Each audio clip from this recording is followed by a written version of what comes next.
Yo, everybody. Welcome to Off Panel, a weekly interview podcast about all things comics, brought to you by Sketch.com. I'm your host, David Harper, and this week's guest is the writer, artist, colorist, and letterer of the upcoming DC Black Label series Catwoman, Lonely City. It's Cliff Chiang. Thanks for coming on, Cliff.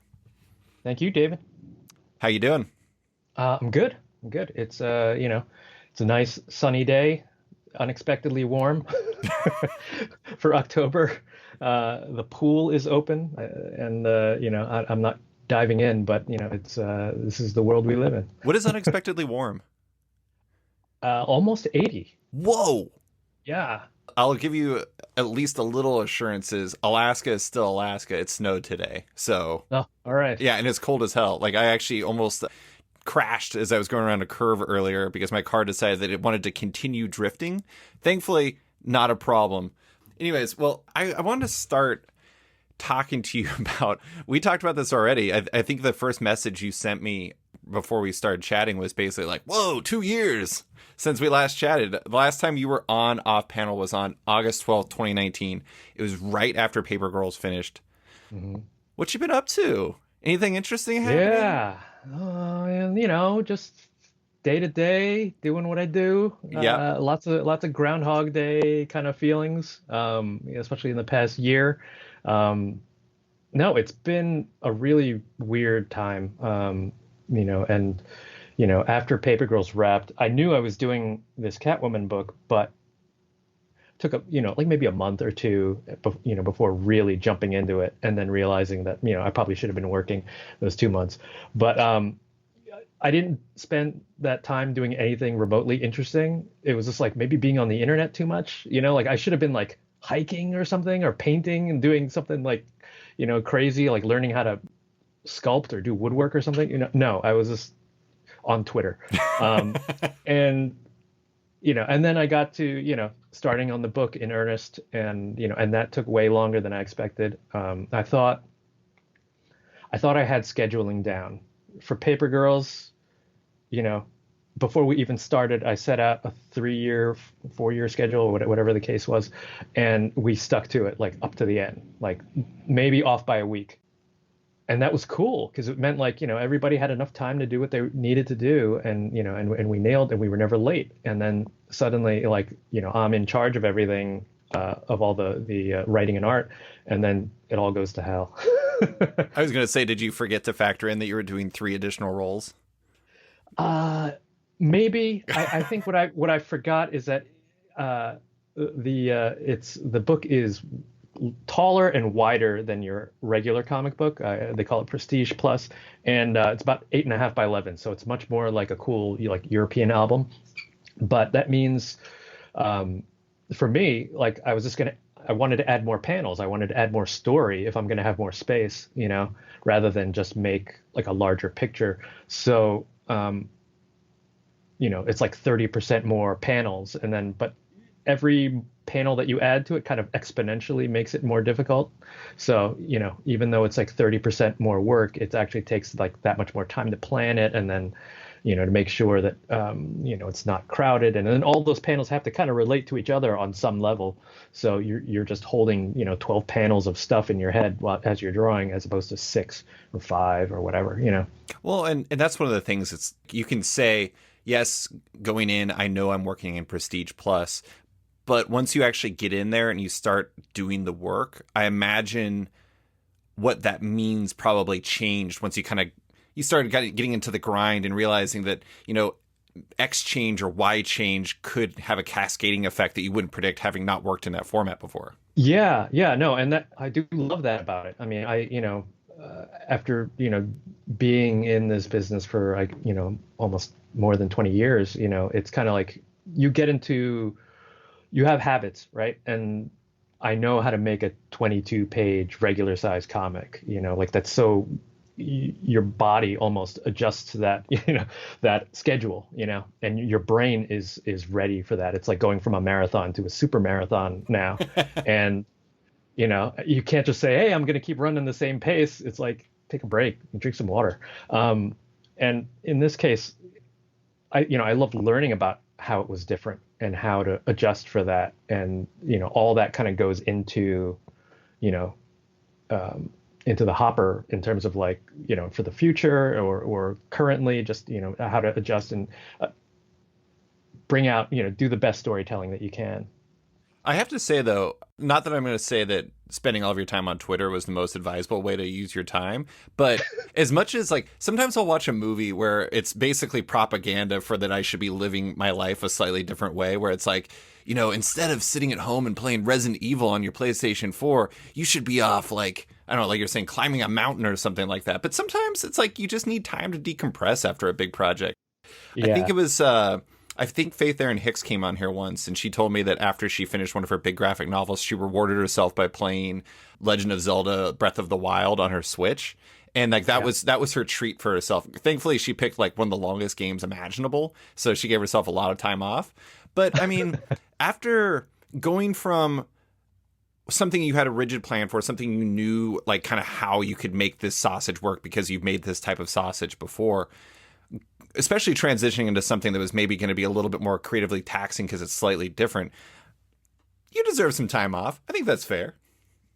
Yeah, and looking back, I think I actually, I just wasn't drawing for a month, but I was watching movies, Yeah. in as research for this, so I had like this whole list of heist movies that I started watching to kind of get like a better sense of, like what the beats are and what the history of them, is, so that was fun, but also it was just, it doesn't feel like work. And What were some examples? um, I would start it off with God, some of like the early heist films. So what's the French one? I watched two from the same director, like the first one that he did, and then later. Jules Dassin, is an American director who was working in France, and the movie that he did was, I'm sorry, Rafifi, yeah, Oh, yeah. yeah, which is just awesome. Such a great movie. It's black and white, beautiful, and you know, is the genesis of like so much other stuff. After I watched, I was like, oh, that's where they got that from. And most famously, the Mission Impossible, Tom Cruise coming down on the wires. That's Top Cat. That's Rafifi. And then he does another film later called Top Cappy, which is fantastic as well. And oh no, wait, that's where the Mission Impossible thing comes from, I think. But yeah, it's so it was great to watch that stuff. I watched a bunch of Steven Soderbergh stuff. I watched, yeah, it would be either heist or crime stuff. I loved watching any chance to watch, what do you call it? My mind is totally blank right now. Quentin Tarantino, what do you call it? What's the Elmore? Oh, which one? Jackie Brown? Jackie Brown, yeah. Yeah, I yeah. watched Jackie Brown like multiple times. Any excuse to watch that, and Casino, stuff like that. Casino, I watched for the Sharon Stone vibe. Mm. Uh, I was watching something else, and then something about Sharon Stone reminded me of like this version of Selena, and just kind of like maybe it was the Soderbergh HBO thing, actually. When you say Soderbergh, I hope there's somehow in issues 3 and 4 a lot of Logan Lucky in there. Heist movie, probably not the flavor you're looking at. No, it's in there. I think it's all in there. I tried to be as inclusive as possible. Yeah. Well, and it's funny too because it's, not to get into spoilers, but the first 2 issues have heist-ish activities, and it's like Yeah. there's a lot of flavors to heists. There's a lot of flavors to that type of story, and it's, a good way to find out new ways to approach things is to find out ways things have been done already. And so I imagine that type of research expands like the potential. It's like, you were talking about the God, not Rafifi, but the other one, the one that inspired like Mission Impossible. It's like sometimes you can take little elements like that and you can work things in, and it's new to somebody else because like for a lot of people that scene is the Mission Impossible scene. It's not the scene from Jules Dessin. Yeah.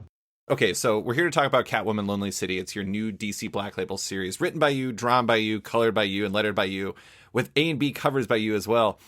You couldn't just flat it too. You got to get D. Cuniff to do it. What are you doing? Come on now. Yeah, yeah. You could have just run the whole sweep. I don't think Chris Conroy would have been happy with you if you edited it though. So No, and I wouldn't have been able to handle that for sure. here's the solicit. 10 years ago, the massacre known as Fool's Night claimed the lives of Batman, the Joker, Nightwing, and Commissioner Gordon and sent Selena Kyle, the Catwoman, to prison. A decade later, Gotham has grown up. It's put away costumed heroism and villainy as childish things. The new Gotham is cleaner, safer, and a lot less free under the watchful eye of Mayor Harvey Dent and his back cops. It's into this new city that Selena Kyle returns, a changed woman with her mind on one last big score.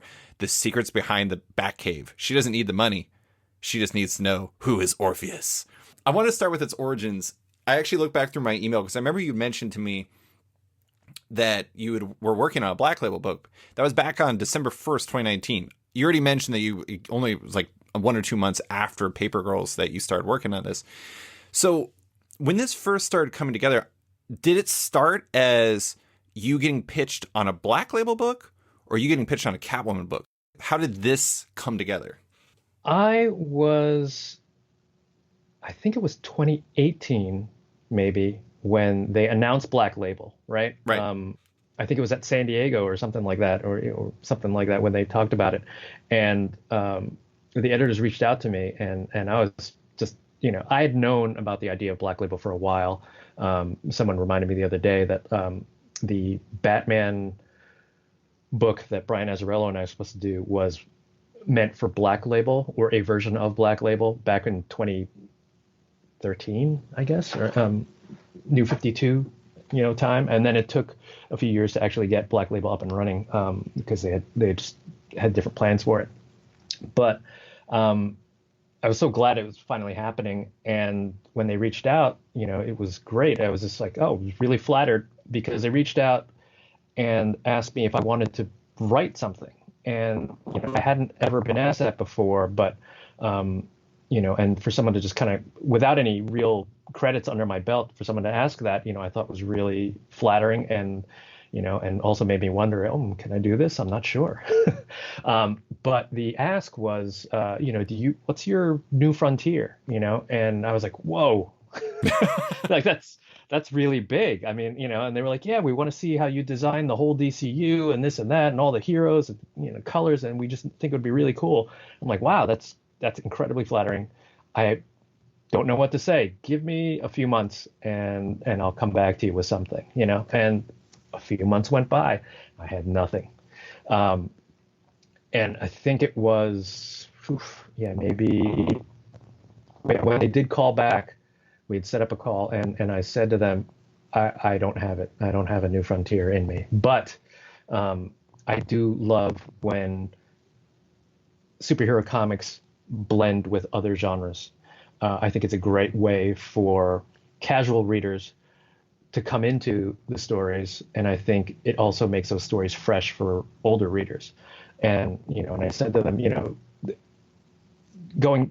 leading up to it, I was thinking, maybe I should do something with Wonder Woman, and then I thought, oh, it'd be cool to do like a Wonder Woman World War II story. But then that was like, that's too recent, and it's kind of like too obvious in a lot of ways. And I was like, but do I have a Batman story? Like, is there? I know Batman's popular. I know he sells books.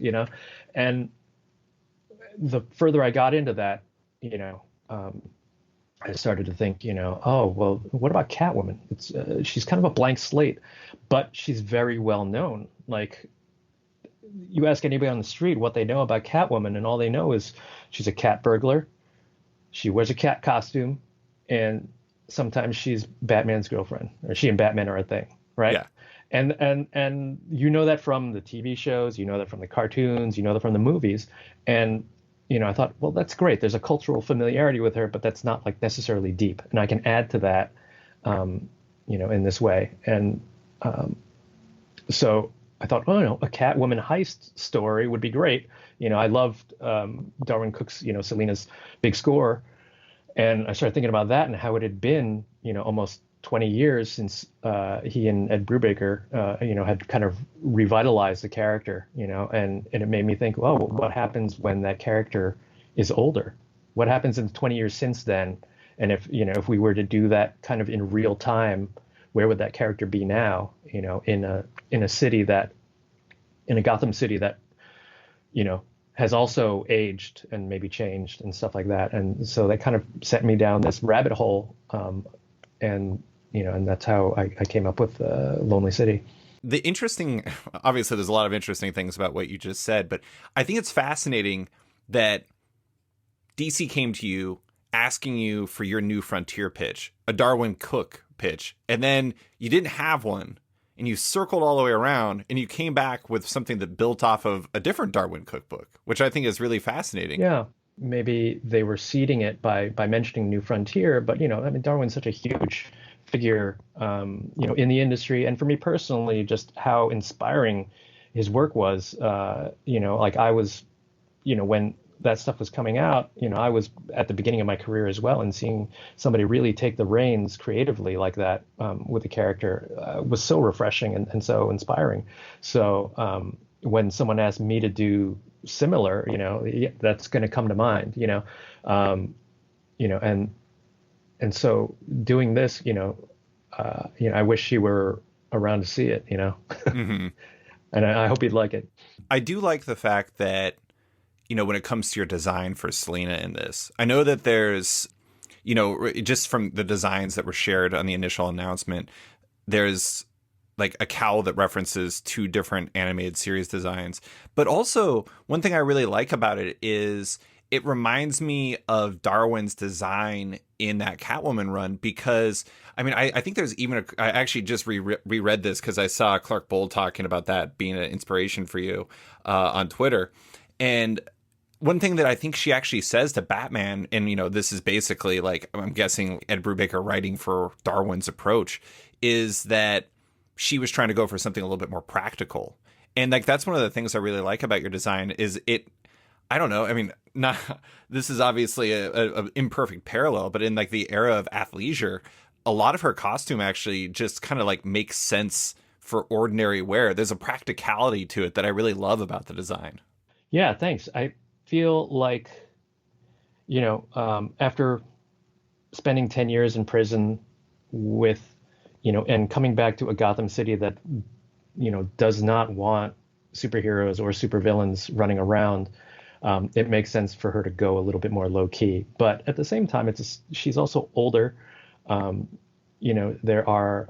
She needs to be comfortable. We all want to be comfortable now. I don't know if we're all wearing athleisure these days, but, and it was a way to, I think, visually turn down the volume a little bit so that you could hear everything, whereas, superhero comics can be so bombastic, and sometimes that's the thrill of it, is seeing how, turning it up to 11 and seeing the bright, crazy colors and really intricate, over the top costumes. But this is, a different story about somebody trying to move on after tragedy, trying to readjust to the world, and I wanted to show that too, and make it a world that felt relatable, that it would be something that, reminded you of the cities that you might live in, and so having some of these costumes, having her costume be like really crazy, it wouldn't have been appropriate. Totally. No. I do have to ask, does her hoodie turn into a handbag? Yeah. Yeah, that one does. Yeah. Okay. You caught that. All right. No, there's a lot of little touches like that in there, and I appreciate that you saw that. I think that vaguely counts as a spoiler, but I saw that and I was like, I was trying to think in my head. I was like, I wonder if Cliff actually figured out how this would work, if it was going to be like an inverted, like, reversible hoodie / handbag, or if it's just comic magic and it works because you say it works. It's a little both. Yeah. Okay. So you landed on Catwoman. Was there a lot of appeal to Catwoman and Selena Kyle to you as a character before that? Or is it more, this was a character that had this ubiquity because of all of her appearances throughout time? And I like the fact that you reference a lot of those appearances in the comic itself. There's an understanding of who she is in like the broader scope. But at the same time, there's also like that blank slate you said. Is it more of the appeal to you, or is it more the blank slate that formed that appeal for you? It really is a combination. I think the fact that Catwoman is so well known is ends up being such a bonus, and then at the same time, her not being so well defined, or maybe it's just that there have been so many different versions of her, meant that I could do whatever I needed to without readjusting the reader's expectations too much.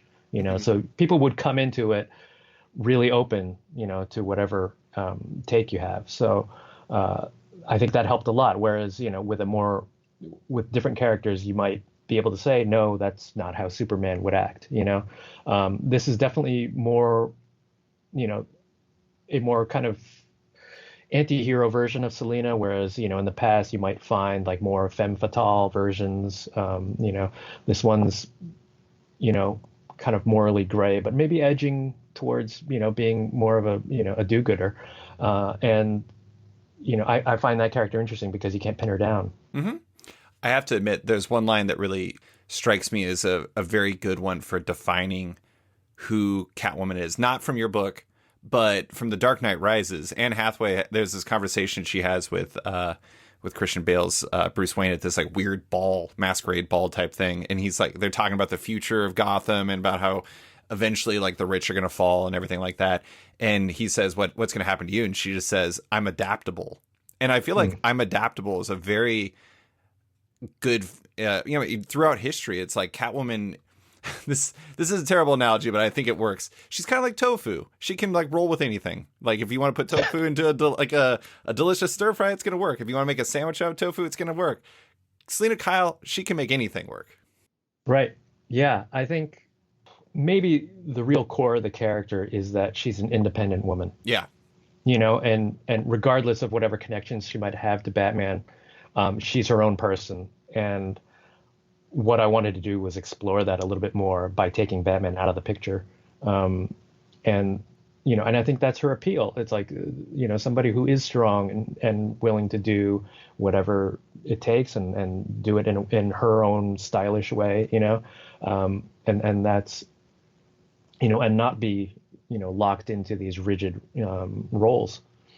I love that when you were pitched on like doing something, you eventually went back to DC and said, I want to do a Gotham book that doesn't have Batman in it. I find that to be very hilarious. They were probably like, what is wrong with you, Cliff? How dare you? Yeah.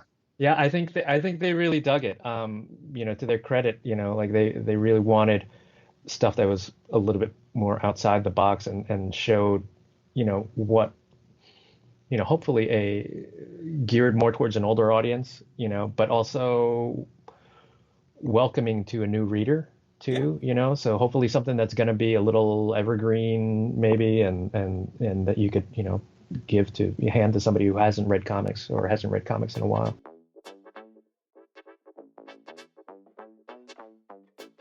And now, a message from Bad Idea.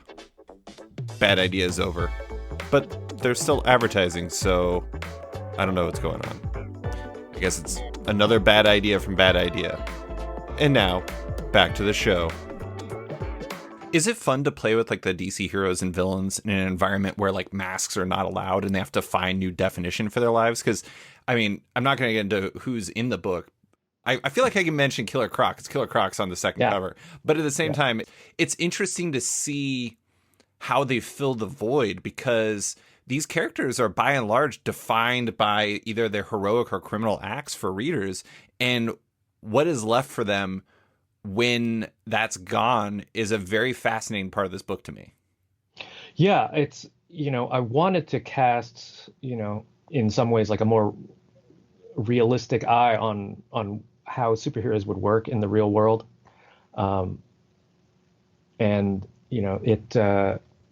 it's hard to imagine, but if you looked out your window and saw basically like professional wrestling happening outside your window every night, and it's Batman and it's that guy and and the Scarecrow and, the Joker shows up, and then and you're watching all of it, and then suddenly it goes away, and how do these characters adapt to it? Maybe some of them move to a different city where it is loud, but others stick around. And also just the fact of the reality of them getting older and aging out, much in the way that, professional athletes, get older and maybe aren't doing the same things. How long can you play? And, or at what point do your joints give out, or do all the hits that you took, affect your brain? So I wanted to apply that to the DC, to Gotham City, and see, where it would take you. So in in this case too, it also highlights how Selena has not moved on and everybody else has. So, those are all character things that I love and want to explore, and hopefully what makes you feel for these characters, outside of maybe whatever affection you had for them before, some nostalgia or, just, yeah, character loyalty. But, on top of that, it's like just giving them stakes and making them feel real. I will say that Killer Croc is comedic in a lot of ways in this book, but it's a perfect character choice for this environment because when any other Batman villain takes off their mask, for the average person, they're just gone. They're just a normal person. But Killer Croc, it's not like there's a lot of other crocodiles walking around Gotham. Like he's always that guy. And he can wear jerseys with like Nick's colors on it, but they still know who he is. He's still a large crocodile. I think that, I don't know, he's a really fascinating character in the book for that reason, because the weight of his past is inescapable. I don't know. I don't want to get into any spoilers, but I feel like as much as he's a comedic figure, he's also a perfect match for Selena for what you're saying is just she doesn't want to move on and he can't move on. And I think that's really interesting. Yeah, no, that's a really good way of putting it. And the circumstances of, like, yeah, the way he looks and what he did, I mean, he's basically just a big heavy, but like he's not smart enough to be like the head of a crime family or something like that, so what happens to that guy when, he's too recognizable, he's, and he's injured and can't do what he used to do, and so it's a tragic story, and I think it's relatable too, because I think we all wonder, like, how long can we do this, or what happens next. I think the athlete comparison's perfect because, unless you're LeBron James or you're Tom Brady and you can keep being elite until you're like 45 or whatever, most, like, the average running back is out of the NFL within like 4 years.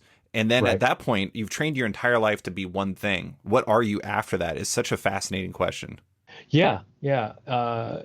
And also, right, I mean, running backs, I mean, I remember reading about, defensive linemen, and like the kind of crazy injuries that long injuries that they sustain, and, and how they need the money, they need the help, that, and because they're just, their lives are changed by the sport. Yeah, absolutely.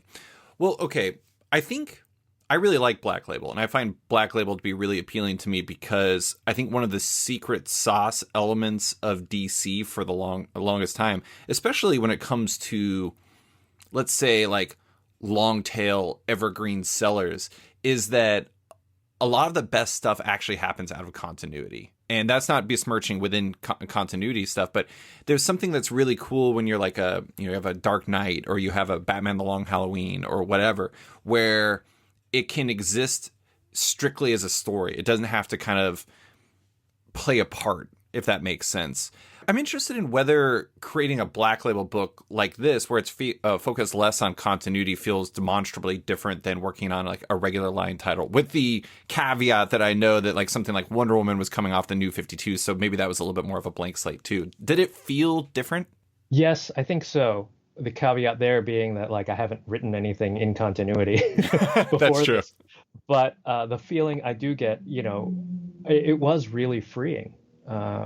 Knowing that I could take the story wherever it needed to go, that I could talk about things, I have a weird relationship to continuity, and maybe it shows in this book in that I'm not aware of all of it, but I try to be embracing of most of it, almost like the way Grant Morrison feels about Batman, and Batman Inc. And like, I wanted to not necessarily contradict too much within, of the Catwoman runs that have come before, and I want to almost make the idea that like all that stuff happened, Yeah. like I have a weird timeline in my head where Batman Year One just is where it starts, right? Hmm. And so it's 1987, Batman Year One happens, Bruce is 25, and if you take him up to now, he's 59, he'd be 59, and Catwoman would be roughly 55, which she is in the book. So, trying to encapsulate like, yeah, so the Year One happened, and then the 90s Catwoman stuff happened, and the 2000 Catwoman stuff happened, and it's just the last maybe 10 years, where maybe yeah, just haven't happened for Selena, or that stuff happened right before. Hmm. I think it's, it kind of reminds me. I don't know if you're familiar with this, but Chip Zdarsky and Mark Bagley did a series over at Marvel called Spider-Man Life Story, where basically the whole thing was what would Spider-Man's life be like if he was allowed to age normally from when he was Hmm. first created, Yeah, and it to a degree like that's kind of what you're doing here. Like with Batman Year yeah, One is like the starting point is if Batman Year One was the starting point, and then like Ed and Darwin stuff happened, like you said, what's 20 years later like? And it's really fascinating because just like Black Label is a little bit freeing when it comes from a continuity standpoint, 20 years in the future is too. It gives you the ability to figure out what that would look like and what would everybody be doing. And I mean, again, you don't have context because you haven't written this type of thing before, but at the same time, I imagine creatively it gives you a lot of leeway in a way that you wouldn't necessarily normally get. yeah. Just being able to break from the regular universe like that, it was super helpful. And really, it's I had wanted to call this project Catwoman 2020 back when I thought I would get it done a lot faster. um, but because it's about what's going on now. Yeah. A lot of it's about what's going on in cities, and having written this 2 years ago, it's kind of frightening to see the things that kind of have become, um, the things that are in the book that have played out also in real life. It is, let me tell you, I bet Harvey Dent's no masks policy as a mayor felt a lot less pointed when you first came up with it. Yeah, yeah. I mean, there's been, last year, as I was writing, and kind of laying out the book, I had to do a pass at the end, be like, let's address, all the things that, that have been happening, and see where, you know, that it would be disingenuous to just continue without doing it. This is kind of vague, and it'll make more sense once the whole book is out. But thematically, it's pushing in a way, and Gotham's as big a character as any of the others for this book. Yeah, I imagine, I mean, especially given the fact that you originally wanted to call it Catwoman 2020 and you want it to be reflective of the way the world is. And when the world changes so dramatically, it's got to be I mean, obviously you went back and you changed some things, but it would it would probably fail at its central task for you if you didn't go back and make those adjustments because it is no longer reflective if you don't. Hmm. I do want to say there's one, the way that you do handle continuity stuff or like history things is really fantastic. And I think it's really fascinating because I'm trying to do this without spoilers. You do it in such a way that very much simultaneously threads Catwoman's history, but also comics history of Catwoman. And like there's a subtle difference to that. And I'm going to express it through a very tiny spoiler. There is a Jim Ballant reference in issue number 2. Yeah. And it is so good. It is so perfect. And I just love that. I love the Yeah. fact that like you can thread things like that in there. Also, like your homage to Jim Ballant's art was so on point. It was unbelievable. Unless that was just a shot of Jim Ballant's art. I don't even know. No, no, that was no, that wasn't like a no, that was me doing, trying to evoke that 90s feel, Yeah. it again, yeah, I was trying. I have a passing knowledge of DCU continuity over the years, and all the things that they've done, and maybe not as well read as I should be. But what was important to me, especially in a book about getting older, was to evoke a sense of time, Right. and history, and you know, and it's a little bit of a joke, but at the same time, it's not. It's like this is part of Catwoman's publishing history. This is something that readers will recognize. If you don't recognize it, you'll get it as you'll understand why it's there. But seeing old costumes, seeing old versions immediately sets you back to like maybe when those characters came out, in the comics, when those comics came out, and suddenly you feel that gulf of years between right now and when, Jim Bell and Catwoman came out, or now and Catwoman in the Batman TV show from the 60s, suddenly your brain reaches back and then you feel it. And that was the most important thing for me. I mentioned Soderbergh before. The Limey, is so great when you see older Terrence Stamp coming out for revenge, to avenge his daughter's death.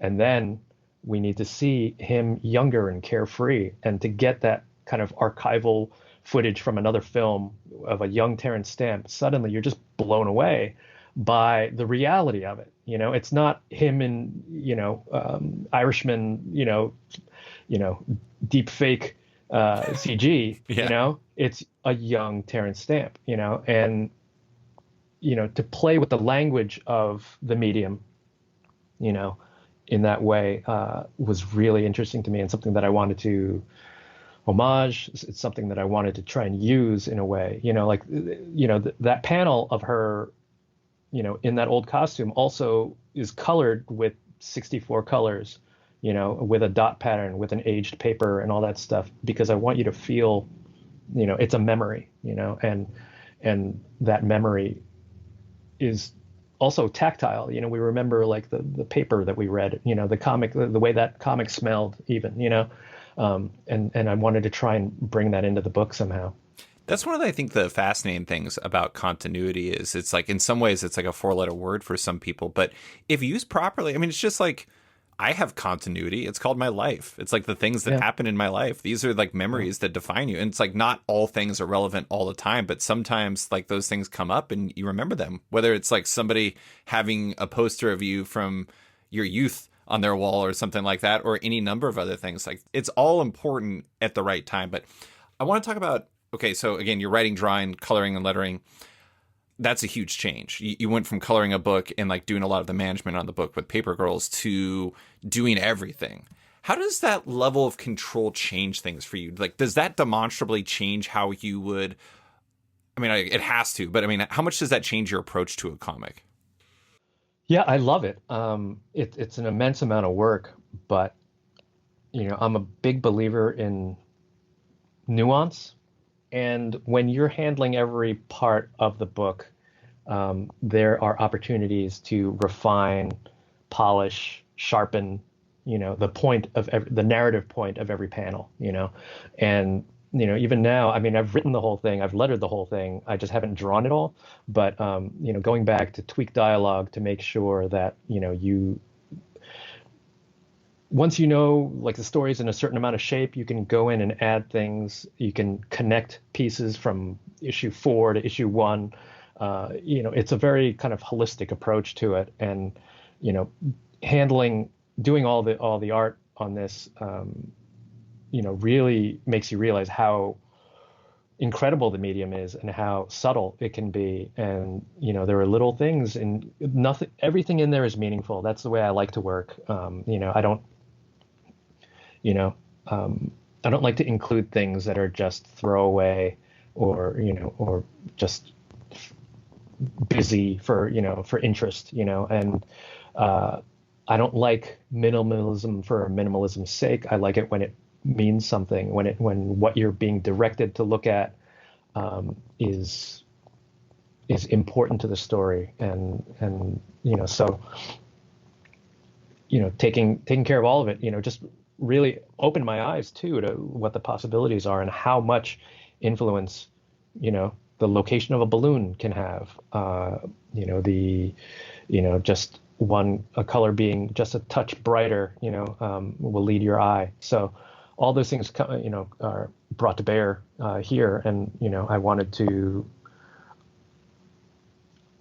I don't know. I in my head I knew that it made a difference, and then finally doing it and finally getting issue 1 and issue 2 done proved to me that, like, yeah, my ideas about storytelling are work, and that I was right. It was all just theoretical until those books were done. And then just this past week, getting comps again, that was another level of just, you know, I didn't know how this book was going to read until I saw an actual copy in my hands. I've been looking at a PDF for, a year now, or 2 years, and, and getting to see this larger format, opening the pages and seeing that, yeah, on a technical level, yeah, the lettering is the right size. It's not too small, and there's enough panels on the page. It's not too cramped. All that stuff was all theoretical until I opened up the page, and then I got to read it, almost for the first time again. And that was a really wonderful experience, knowing that I didn't shit the bed. I have to admit, it was kind of funny reading it on my. I read the second issue on my computer because for some reason it wouldn't come up on my iPad, and it was fascinating because it was like the Prestige Plus format was literally taxing the abilities of my MacBook Pro. I was like, why are all these bottom panels so like short? And then I realized it was cutting off like the last like half inch of it on my screen, and I was like, oh. That's the funny thing about reading things online sometimes is just it demonstrably changes the experience when you don't realize you don't have your screen oriented properly. Bad job by me. Yeah. And I'm usually like a big, promoter of like digital, and I think, people should read comics however they want. But in this case, I think that your computer doesn't actually give you the feel of these larger pages. And I think, so it does, it's a little bit like watching a film at home versus being in the theater, and, but I'm okay with either. Yo, everybody. I want to take a quick second to talk about Macroverse. Macroverse is a next-gen mobile comics app, with its tap story format making comics feel totally native on mobile devices, which you can experience over 45 series and 400 episodes, with more launching all the time. It's a perfect time to try it out, too. Many of the most popular titles like Hex 11, Dead Town, Glitch, and more are free for a limited time only, so download the app for iOS or Android and binge away. Oh, and keep an eye out on macroverse.com for some major updates on new creators, new series, and new features that bring real collectability to digital comics in a new way. Massive things are coming. If you love making, reading, and or collecting comics, you won't want to miss what Macroverse is launching this summer. And now, back to the show. I saw you tweet about getting the copies in, and you were saying that there's like a lovely spot gloss on the main cover, and like the larger format makes a profound difference in the reading experience. I will say that like I really do love like the Prestige Plus format when used well. I mean, not saying that others don't use it well, but like, I really love Daniel Warren Johnson's Wonder Woman. Holy crap, I just forgot the last two words of it. Dead Earth? Dead Earth. Yeah, I knew it was Earth, but I couldn't remember the other part. It was like Hell Earth? I'm like, that's not right. But, there's never a time where I'm like, I want Daniel Warren Johnson art to be smaller. That's not really a thing that I think of. And it's really great to see how things like that, or like how Jeff Lemire and Andrea Sorrentino were using the stuff on Joker Killer Smile and like using that space differently. And like we talked about this at the beginning, it had to be in one way it's a challenge to reorient your brain around this, but it also has to be really exciting to push yourself to try to find these new ways to approach the comic. Yeah, it's just going into it, I knew that I was going to have a lot of panels. I knew I would have a lot of story to tell, and that in a lot of ways, the pacing on this is something that feels comfortable to me, but not the way any of the comics that I've drawn have been paced. Mm-hmm. It's deliberately kind of throwback almost 80s, to the 80s, like Dark Knight Returns and just the, and DC and Watchmen, just kind of a denser read, partly because I knew I was pitching this towards an older audience and I could rely on a longer attention span. I could challenge readers a little bit with it. And because, with the larger page size, I think you have to, I think it's an incredible opportunity to add more panels, more rhythm, more, depth to the story. There's a certain kind of,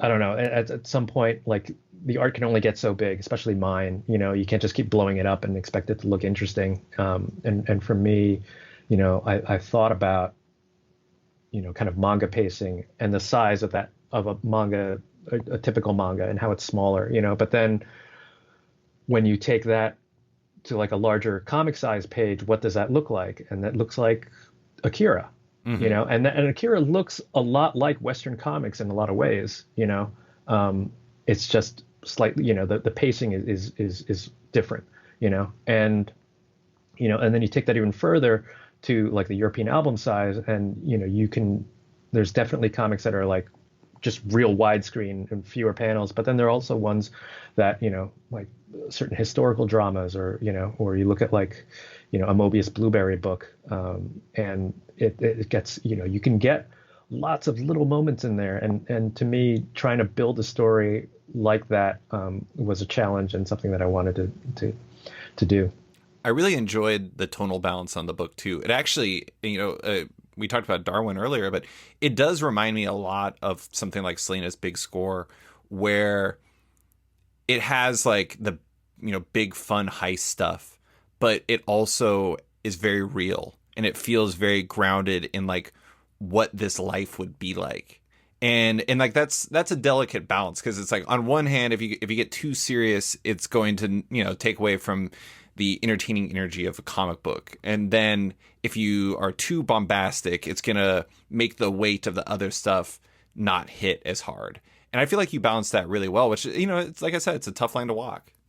Yeah, thank you. I always have a hard time with comics, with superhero comics that don't embrace the absurd, Hmm. because at least on some level, it doesn't have to be like all the time, but you want to embrace that because it's part of the fun of it.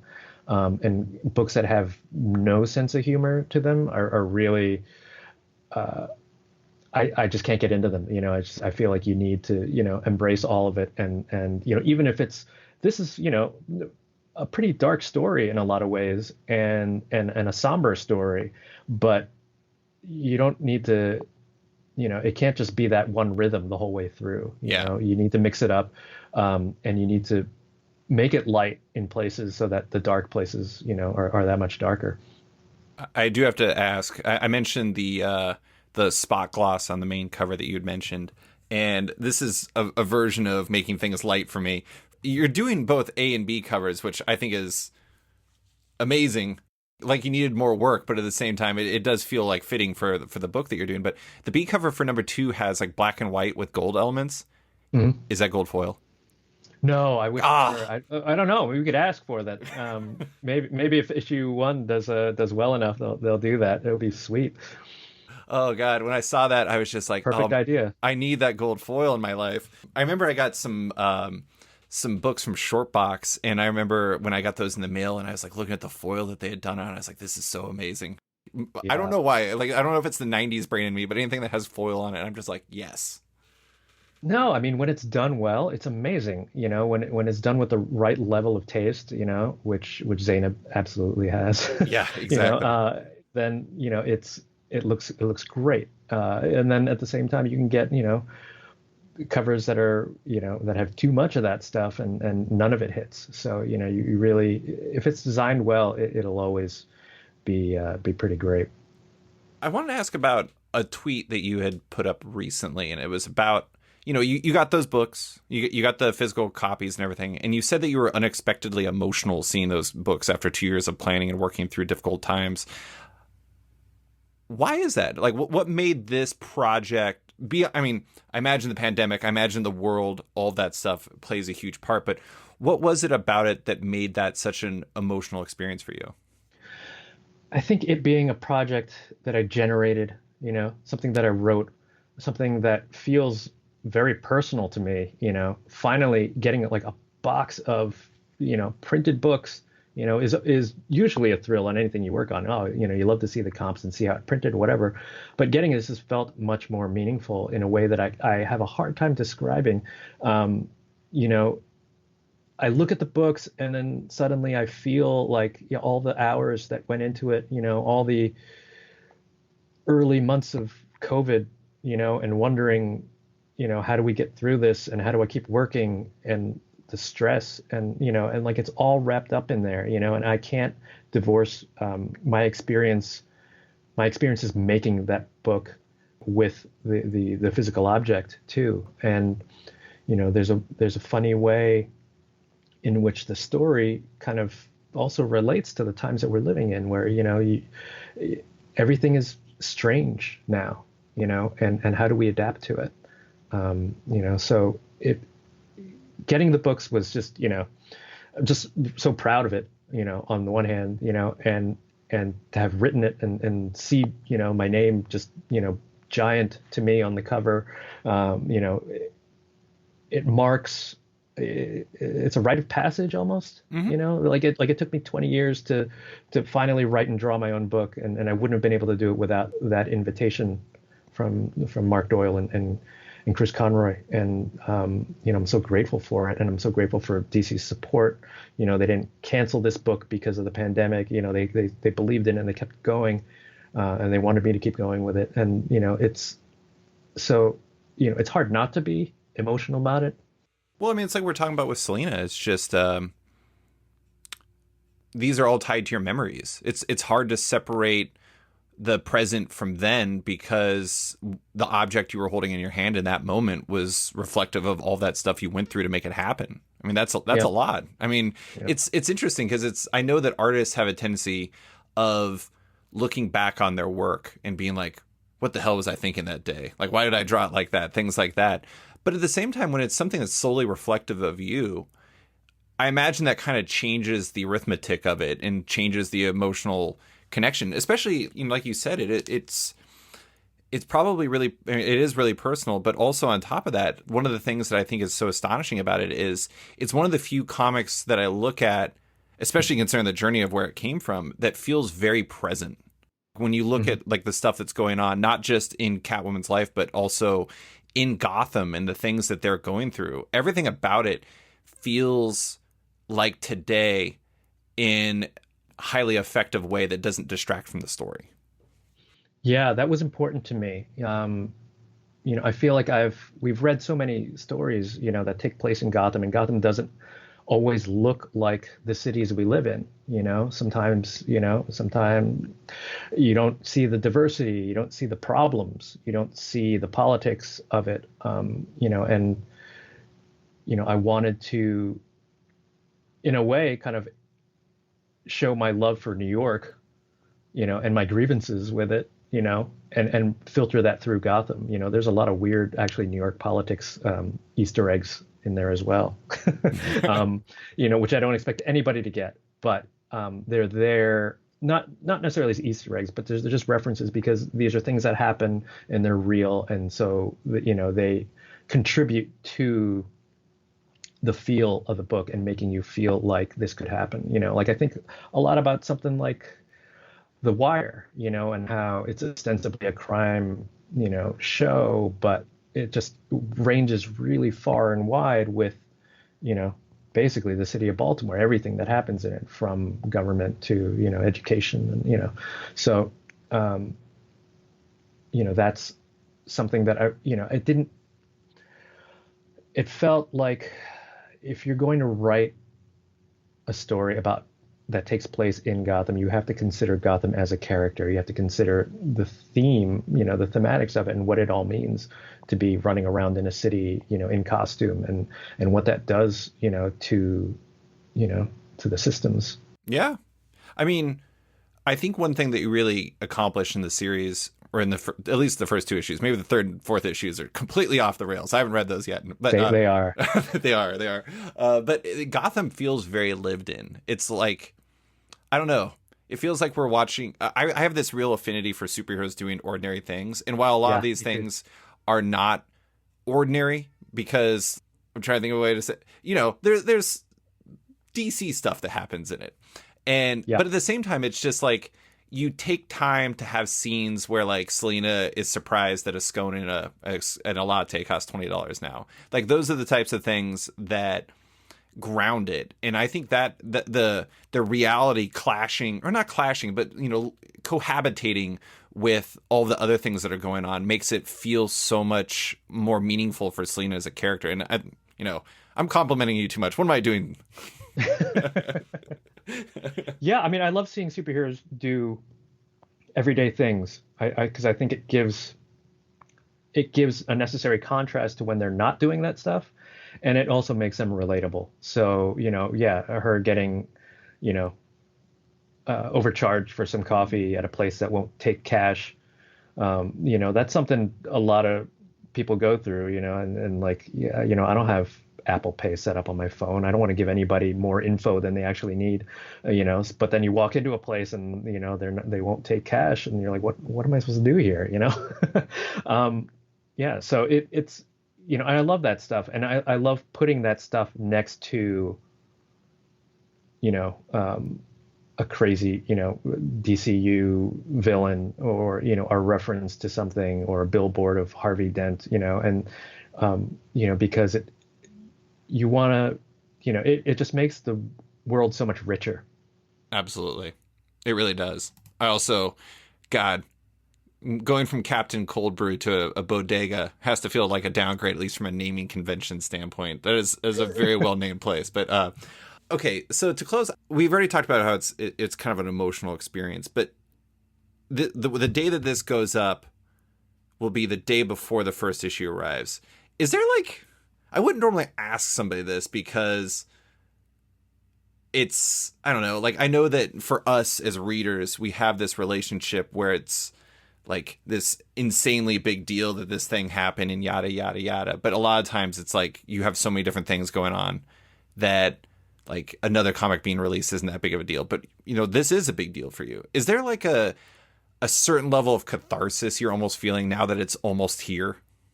Yeah, it happens on a couple different levels. One is, just finishing the pages on a book. There's your mind is freed up a little bit more. I've got like 200 pages worth of material in my head, and finishing an issue, getting it out the door, and then getting it printed and it coming out means I can kind of like clear out that space in my head. I don't, I can't go back and change anything on that issue. And so mentally, I feel like my brain is freed up to be a little bit more creative, and we'll see if like that impacts any of the later issues as well. But and then, yeah, it's just release day is always like a big deal. That day I'm always kind of a little useless, waiting for people to read it and just weigh in with some kind of reaction, and I'm super proud of the book, but I don't know how people are going to take it. That's not my job. My job is to put it out there, like do a sincere, honest job, creating it and hope that people connect with it. And I don't know, if, if the word is out that this book is going to be there, maybe people will just see it, strolling through the store, and hopefully the covers are arresting enough that, they'll stop and pick it up. Really the only thing I want is for people to read it and enjoy it and feel, some kind of connection with the character, the story, with me, whatever, it's part of the joy of making art, I think, is trying to connect with other people. Yeah. I love that A cover. I mean, the B cover is good too, but I feel like the A cover, it's hard to walk by that on the comic stands and be like, what is this? You kind of got to do that. It's irresistible. Yeah. Thanks. Are you, I mean, I think the answer is no. Are you done? No. No. No. I wish I were. And, I mean, that's also kind of the funny way, like this all ties back into being, it is comics, and yeah, it's hard to work on that schedule that maybe some of the other like book publishers work on, where they have the whole thing, because they're not doing this serialized. So the serialization allows us a little bit more runway for production. But it's good to have the book come out. It lights a fire, as far as getting like more pages out and new pages out. And now that I've done this, it's beyond like proof of concept, and like I'm more comfortable with the process and know where I can, I don't have to be as tentative and can maybe speed up on things. Well, and I imagine too, it's like you've kind of laid the tracks now. Like, these are the characters, this is what the characters are like, this is the world is like. And that allows you, it's not quite like the part where you're talking about where it's like it frees your brain up to be more creative, but at the same time, it allows you to focus on more specific elements rather than I imagine at the beginning you had to like make a lot more considerations than you normally would, because it wasn't just about like who is Selena Kyle today. It's like, what's Gotham like today? What is the Batcave like today? What is, what is Barbara Gordon doing today? What is all this? You had to fill in all of these blanks, and now those blanks are filled in, and you can kind of like, I don't know, as you're getting into, finishing 3 and 4 and, focusing on the rest of the story, it's like that allows you to maybe focus a little bit more on storytelling and less on the world building. Yeah, I mean, I feel like that's what the pitch is, and then you hone it as you go along, but you want all the big pieces in place, so that you can the masses, and then you can kind of carve away at it to get what you need. So it's I did this project maybe differently from most. Like, it's completely written, lettered, like it's laid out. There are thumbnails, like, so my editors have read a complete version of this story, and it just needs me to pencil, ink, and color it at this point. And that's not usually how people do things, but for me, I wanted to know that it worked. I wanted to know that it all fit together and that it would wrap up in a way that was satisfying. And that was the only way to do it, because you can read a thumbnailed lettered book, it's like the drawing is almost ancillary, like you could have a book of stick figures and get most of the emotion, and know where it's supposed to go and how it feels. And and I love doing that, and I loved having, basically one complete story to tell, and that's what I love about Paper Girls too, 30 issues and it's one, story. So, we there's a beginning, middle, and end to it. Structure wise, I'm a big fan of structure, and, I wanted to, make sure we hit all the right notes in all the right places. The lettering part is what really threw me off. So you just basically did layouts, kind of blew it up, and then put the lettering in so you knew the placement, and then so everybody could see what it was going to be like? Yeah, all that stuff is done digitally. So, I have like a bunch of like little layouts, that I do on digitally, and then I would, then pull those out and blow them up and put them into a Photoshop file with, and then letter on top of that. So it's just waiting for final art really to go in underneath the lettering, Yeah. basically. And, and it's great. You can really judge what the book is in a lot of ways. The editors can see how it is and what needs tweaking and what feels off, and, I would gladly work this way again. It's a little hard because you feel like I've done so many iterations of the story, combined with multiple drafts of scripts. I've gone through the story 20, 30 times at least, not on top of like when I'm drawing, I'll tweak dialogue, because I know that, this falls a little flat, or I could, pump this up a little bit, or this could connect to another thing that gets said later. There's always parts where you can, improve it.